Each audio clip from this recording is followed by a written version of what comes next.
દરેક સંબંધમાં સ્વાર્થ છુપાયેલો હોય છે. દરેક જગ્યાએ કોઈને કોઈ હેતુ છુપાયેલો હોય છે. પછી ભલે એ હેતુ શુભ હોય, પણ હેતુ તો હોય જ છે. હેતુ વગર ક્યારે કોઈ કર્મ થઈ ન શકે. જગતનો દરેક માણસ હેતુ દેખાય તો જ હેત કરે છે. આ જીવ અને શિવની વચ્ચે ફરક શું? ભગવાનની અને વ્યક્તિની વચ્ચે ફરક શું? તો કે વ્યક્તિ છે, સામાન્ય માણસ છે, એ હેતુ દેખાય ત્યારે હેત કરે. હેતુ સરી જાય, હેતુ પૂરો થઈ જાય એટલે હેત કરવાનું બંધ કરી દે. જ્યાં સુધી હેતુ છે ત્યાં સુધી હેત કરે. અને ભગવાન કેવા છે? જે હેતુ વગર હેત કરે એ હરિ. એ હરિ અમે જાણ્યા રે તમારા સમેત આ જગમાં હેતુ રે વિના ના હોય રે. જગમાં હેતુ રે વિના ના હોય.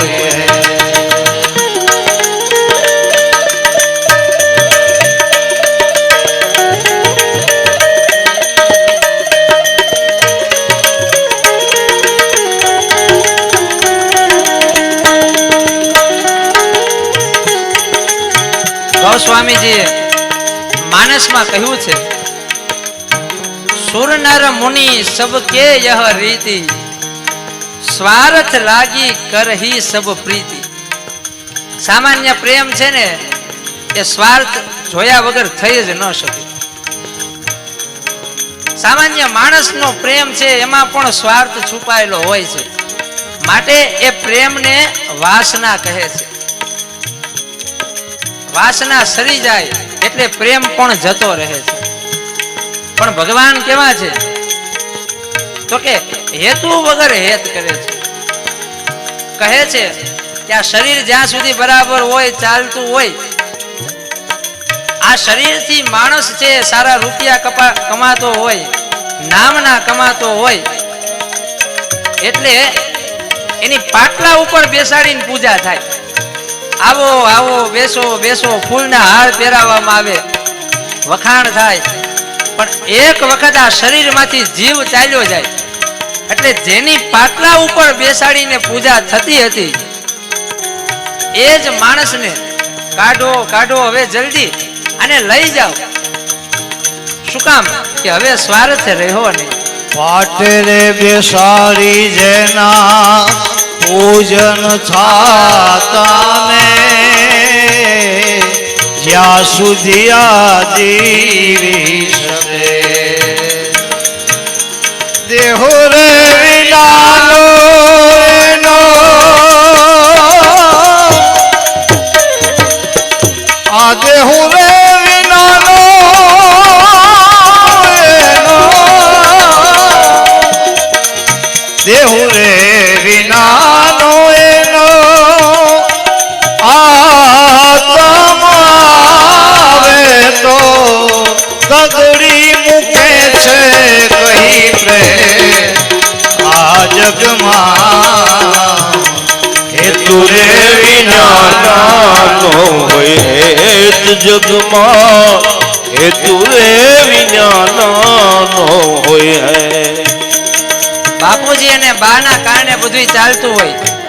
બાપુજીએ મોટો બંગલો બનાવી દીધો હોય એટલે બાપુજી બાપુજી એમ થતું હોય ઘરમાં.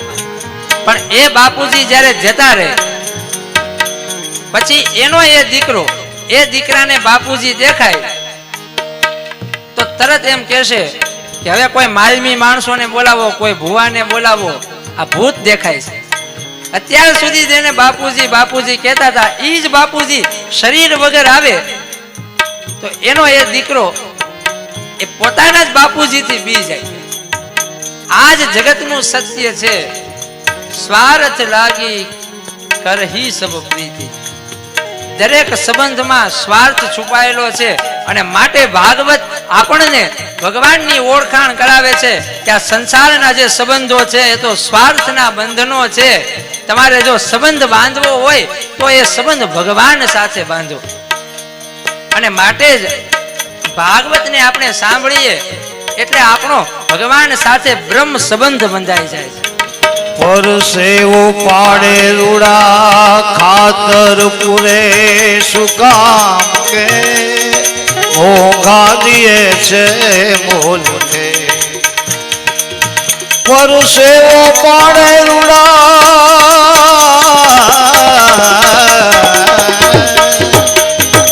ખાતર પૂરે મોંઘા દિએ મોલ કે. એક પણ ચાસ કોઈ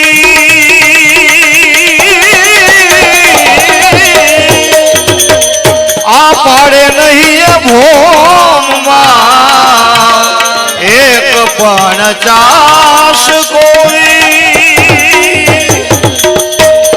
પાડે નહીં ભોમમાં. જ્યાં કેરી ઉડે છે રે એ આ જગમાં હેતુ રે વિજ્ઞાનનો હોય. એ જ દુનિયામાં હેતુ રે વિજ્ઞાનનો. સારી નોકરી મળી ગઈ હોય એટલે વ્યક્તિ છે ઓફિસે જાય. ઓફિસે બારણા પાસે જે ઉમરો હોય ને એ ઉમરાને આમ પેલા પગથિયે પગે લાગે અને પગે લાગ્યા પછી ઓફિસમાં જાય. પણ એનો એ જ વ્યક્તિ એ ઓફિસમાંથી નિવૃત્ત થઈ જાય એટલે નિવૃત્તિ લીધા પછી એ જ વ્યક્તિ ઓફિસના દરવાજેથી નીકળે, ઓફિસ પાસેથી નીકળે એટલે આમ સામુય ન જોવે. માંડ છૂટ્યા અહીંયાથી. 30 વર્ષ સુધી જે ઓફિસના પેલા પગેથી આમ અડીને પગે લાગતો હતો એ જ વ્યક્તિ હવે ઓફિસની સામુય ન જોવે કે અહીંયા બંધાઈ ગયા હતા, માંડ છૂટ્યા, હવે તો પેન્શન લેવાનું, હવે અહીંયા કઈ સામું જોવા પણ નથી. સ્વાર્થ પૂરો થયો એટલે પ્રીતિ પૂરી. જગતના બધા સંબંધમાં સ્વાર્થ છુપાયેલો છે અને માટે ભાગવત એ તત્વની ઓળખાણ કરાવે છે. એ તત્વ કેવું કે કોઈ સ્વાર્થ વગર, કોઈ હેતુ વગર, જે આપણને હેત કરે છે, જેને પોતાના અંગમાંથી આપણું અંગ બનાવ્યું છે, જે પોતાના તત્વમાંથી જેને આપણી અંદર છુપાયેલું તત્વ બનાવ્યું છે. અને કવિ હવે મધુર વાણીમાં અંતિમ પદમાં કહે છે, ઓરે દુનિયાના માલિક આ તારા હેતુનો અમે જાણીને લીધો છે અમે. ઓરે દુનિયાના માલિક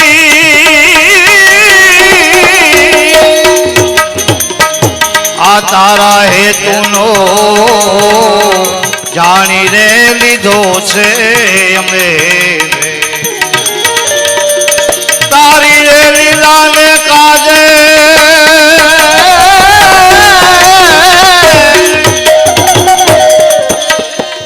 તારી રે લીલાને કાજે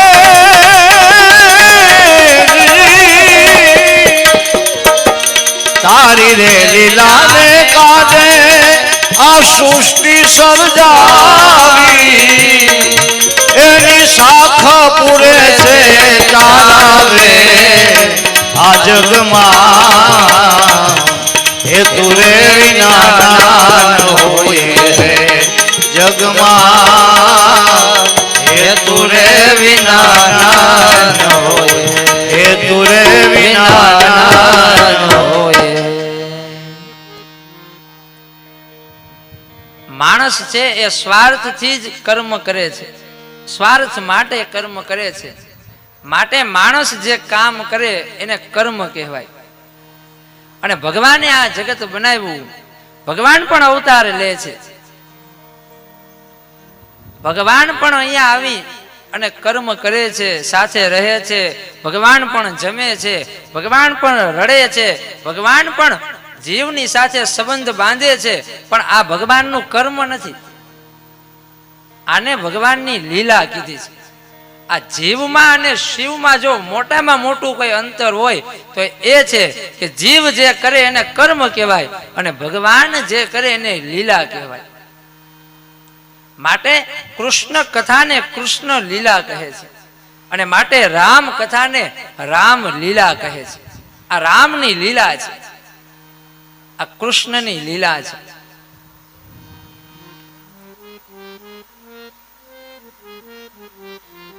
અને સુત પુરાણ કહે તસ્માદેકેન મનસા ભગવાન સાત્વતામ પતિ શ્રોતવ્યમ કીર્તિતવ્યસ્ય ધ્યેયમ પૂજ્યસ્ય નિત્યદા. એકાગ્ર મનથી દત્ત ચિત્ત થઈ અને ભગવાન કૃષ્ણને સાંભળવા. ભગવાન કૃષ્ણ ક્યાં સાંભળવા મળે તો કે ભગવાન કૃષ્ણને સાંભળવા હોય તો ભાગવત સાંભળો. ભાગવત એ કૃષ્ણની વાણી છે. વક્તા ગમે હોય પણ જ્યાં ભાગવત થતી હોય ત્યાં જઈ અને સાંભળવું એ જ ભક્તિ છે. અને માટે નવોધા ભક્તિની શરૂઆત ક્યાંથી થાય? શ્રવણમ કીર્તનમ વિષ્ણુ. પહેલી ભક્તિ છે શ્રવણ ભક્તિ. ભગવાન કૃષ્ણને સાંભળવા, ભગવાનના ગીત ગાવા, ભગવાનનું ધ્યાન કરવું, ભગવાનનું પૂજન કરવું. ખાલી પુરુષોત્તમ મહિનામાં જ પુરુષોત્તમની કથા કરવી એમ નહીં, પણ 12 મહિના જ્યારે જ્યારે સમય મળે, અને સમય ન મળે તો થોડોક સમય કાઢવો.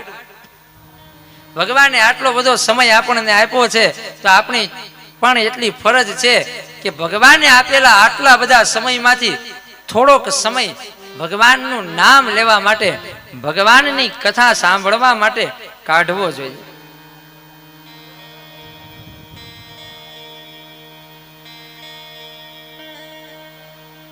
સુત પુરાણી કહે છે કે વેદ, યજ્ઞ, યોગ, ક્રિયા, જ્ઞાન, તપ, ગતિ આ બધું વાસુદેવમય છે. વાસુદેવ સિવાય આ જગતમાં કશું છે નહીં.